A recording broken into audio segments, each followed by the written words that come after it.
Alien, Earth 2025, S1, E03, Metamorphosis Recap. The first two episodes introduced us to Wendy, Sydney Chandler, the hybrid girl with a human consciousness, and her lost boys exploring the wreckage of the doomed USS Maginot. Episode 3, aptly titled Metamorphosis, doubles down on the horror, the corporate scheming, and the shifting identities of the hybrids. The episode opens with Kirsh, Timothy Oliphant, marveling at 5 entirely unknown alien species. While he's busy admiring biology, Nibs, Lily Newmark, stews, angry that she and the other hybrids didn't get to choose their own names. Still, she talks through the Peter Pan connection with the others, underscoring their status as lost boys in more ways than one. Meanwhile, in the glass towers of Prodigy, the chief scientist and boy cavalier, Samuel Blanken, discuss Wendy's impulsive trip to rescue her brother Joe. Cavalier is almost dismissive of human life, his eyes firmly locked on research ROI. Where others see tragedy, he sees an opportunity, stealing Nutani's alien discoveries for himself. The Prodigy CEO sets the mission: secure specimens, study them, monetize them. They could be worth trillions. But Dame Essie Davis and Arthur Sylvia David Rysdahl worry. They've dedicated themselves to developing hybrid synths, children's sick brains housed in synthetic bodies. Now they fear Cavalier will abandon their years of work in favor of chasing alien life forms. The scientist couple becomes a quiet but important thread. They're juggling grief for their lost boys with the sudden presence of creatures they were never prepared to accommodate. Wendy and Joe soon find themselves aboard a damaged ship full of semi-truck containers. Joe warns it's a trap, but Wendy won't leave him. He's right. The alien Xenomorph corners them. As it attacks, Wendy lashes out with nothing but a paper cutter blade. She stabs it clean through, sending acid blood raining down in a sizzling storm. She's tossed out of a trailer, forcing Joe to step in and protect her. But the Xenomorph lashes back and chaos ensues.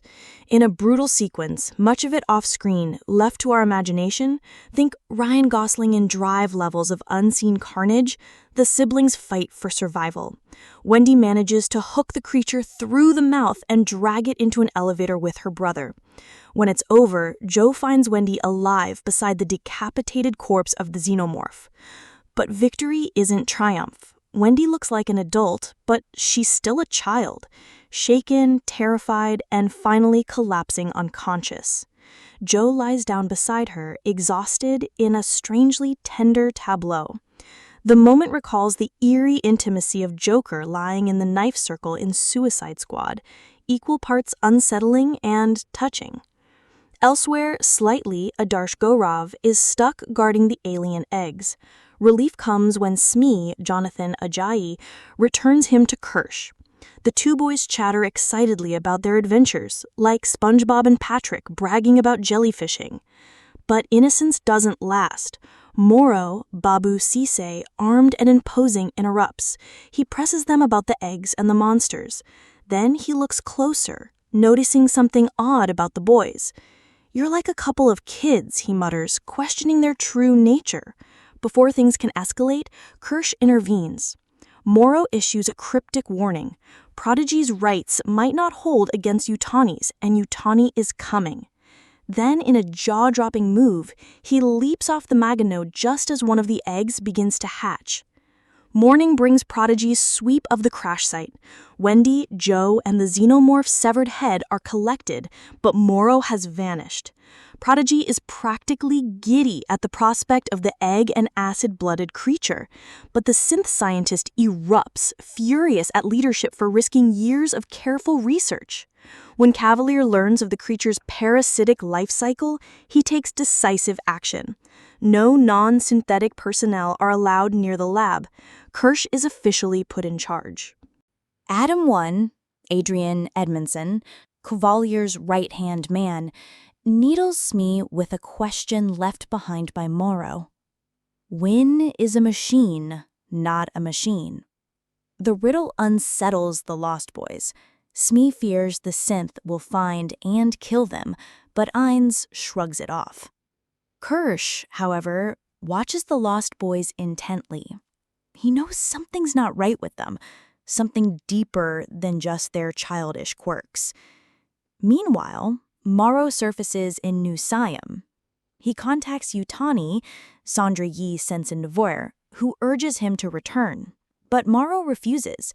He won't abandon his life's work. He's rogue, but his mission is far from over. Curly, the sharpest lost boy, presses Cavalier about Wendy being his favorite. His response is telling. All geniuses are children with boundless imagination, and Wendy is in the running. It's less praise than possession. She's not valued for who she is, but what she represents. On the island, slightly relaxes with TV when Morrow hacks directly into his brain. The revelation is devastating. He and the other Lost Boys aren't just kids. They're hybrids.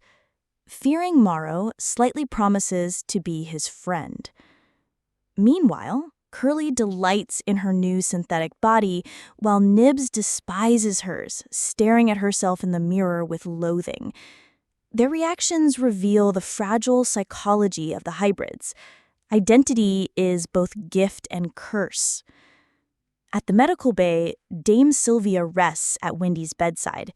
Joe, less lucky, undergoes surgery. His lung is removed and suspended in liquid, another grotesque reminder that even survival comes at a price. Kirsh, Curly, and Toodles pry open an alien egg, with Curly recording the process. The shell splits, revealing the translucent membrane. Inside, a face-hugger squirms. The moment has a ripple effect. Wendy and the other hybrids react instinctively, as though psychically linked to the creature. Wendy collapses, overwhelmed. Kirsh presses on. He takes the tadpole-like baby xenomorph and places it inside Joe's freshly removed lung. The creature slips in easily, burrowing into the flush. It's the beginning of another chestburster. Kirsh, the supposed genius, isn't just studying monsters, he's making one, and the consequences will be catastrophic. The episode closes with Metallica's Wherever I May Roam. It's an unusual needle drop, not the first track you'd pick from their legendary Black album, 1991, but thematically, it's perfect. Morrow roams free, chasing his obsession even after his mission was ended. The Lost Boys are beginning to roam into self-awareness, exploring who and what they truly are. Wendy and Joe are rebuilding their sibling bond in the face of corporate cruelty and alien terror. Like the title promises, this episode is about metamorphosis, of bodies, of identities, of loyalties, and of the fragile line between human, machine, and alien. Recap: Alien Earth 2025, Season 1, Episode 4, Observation. The episode begins in complete silence. Arthur Sylvia, David Rysdahl, has disabled Wendy's listening implants to shield her from the relentless cries of the baby alien.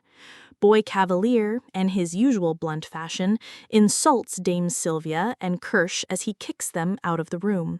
For him, Wendy's condition isn't a matter of feelings. It's an IT problem that needs testing, not conversation. Joe Hermit pushes back, protesting the continuation of the research, but the ever-smug CEO reminds him about his shiny new lung, quipping, "You'll never guess what we did with the old one." Testing presses on, and Wendy begins to hear the alien's cries with greater clarity. She insists the baby creature was screaming. Cavalier, ignoring her brother's protests, urges her to imitate the sound. He calls her a child. She snaps back, "I can speak for myself." Independence declared. They call for a break, and Wendy leads her brother to her room. We then glimpse the surprisingly homey lives of the hybrids. Each has their own bedroom, personal touches intact. Wendy shows Hermit her stuffed animals and crayon drawings, sweet relics of innocence in a world of biotech nightmares. She gently asks why he never visited her. His explanation? As a medic during the war, stationed on the far side of the earth, he thought she was dead. Their reconciliation comes with popcorn and Ice Age 4. Elsewhere, Morrow FaceTimes Slightly with a proposition. Be his friend and smuggle him one of the alien eggs. Slightly resists, calling it stealing, but Morrow flips the script. If the eggs were already stolen, then returning them isn't theft at all. To gain his trust, the cyborg reveals his Ghanaian name, Kumi Morrow, and asks for Slightly's real name. The boy obliges, Arush Singh. Lesson for the kids, or hybrids: never share your real name online, especially not with strangers who look like they play Roblox at midnight. Meanwhile, Kirsh reviews Slightly's eyeball camera footage and suspects Morrow is manipulating him. With the three wise monkeys backing him up, Kirsh confronts Slightly, worried the boy might be coerced into betraying Prodigy. The cyborg's warning hangs heavy. Be careful. I'm always watching. Slightly shrugs it off. For now. Cavalier's lab, meanwhile, is busy tormenting an eyeball octopus alien by testing it on a sheep. The result? It burrows straight into the victim's eye and brain. It's revolting. It's brilliant. It's highly intelligent. While scientists flinch, the CEO waves off concerns with corporate optimism, calling the outlook half full. Andrew finally vents to Dame in private. He argues the hybrids aren't experiments anymore. They're beta tests being pushed too far. Dame dismisses him with a politician's smile, insisting they'll figure it out. But almost immediately she's proven wrong. Nibs approaches Dame with the unsettling announcement she knows she's pregnant. Dame calmly explains that a machine can't get pregnant. Nibs doesn't buy it. When Dame tries diagrams, Nibs erupts, smashing a table. Switching tactics, Dame probes. Did something happen at the towers? Flashbacks flicker through Nibs' mind, monsters, horror, but she refuses to talk. Enough is enough. Dame retreats under the guise of making tea and discreetly calls in a Level 3 event. Security is on the way. Elsewhere, Andrew corners Hermit about his future with the company. Wendy, or Marcy as she's labeled, is corporate property. If Hermit quits, they'll deny him access. And that new lung of his? It's company-owned. He owes them. Begrudgingly, Hermit agrees. Later, Cavalier asks him if fighting the alien felt like battling a crocodile from Peter Pan. The CEO pivots to Wendy, probing her about what the aliens are saying. But Wendy's mind lingers on Kirsh hurting the creature with his scalpel. When her concern is brushed off, Cavalier slyly twists the knife, suggesting her brother doesn't really care about her. Wendy swears he won't be a distraction. Manipulation seems to be everyone's favorite weapon this episode. Meanwhile, among the Lost Boys, Toodles decides he wants a new identity, Isaac in honor of Newton. A small thing, but unsettling nonetheless. Something is shifting in the hybrids. Back with Slightly, he tries sneaking into a lab but fails at security. Reporting this to Morrow, he is blindsided. The cyborg casually reveals he's been chatting with Singh's mother. The threat is unspoken but clear. Morrow orders Slightly to lure someone to the alien egg, get them face-hugged, and leave the rest to him. Just like a gruesome Cracker Jack box, he says, there's a surprise inside. The deadline? 24 hours. Later, Smee, Isaac, and Wendy bond over bizarre conversations about what motor oil tastes like and how 5 corporations now control Earth. When Joe shows up, the hybrids band together, demanding to see their families. And finally, Wendy approaches the alien. No fear, no hesitation. She chirps, and the alien chirps back. A conversation begins.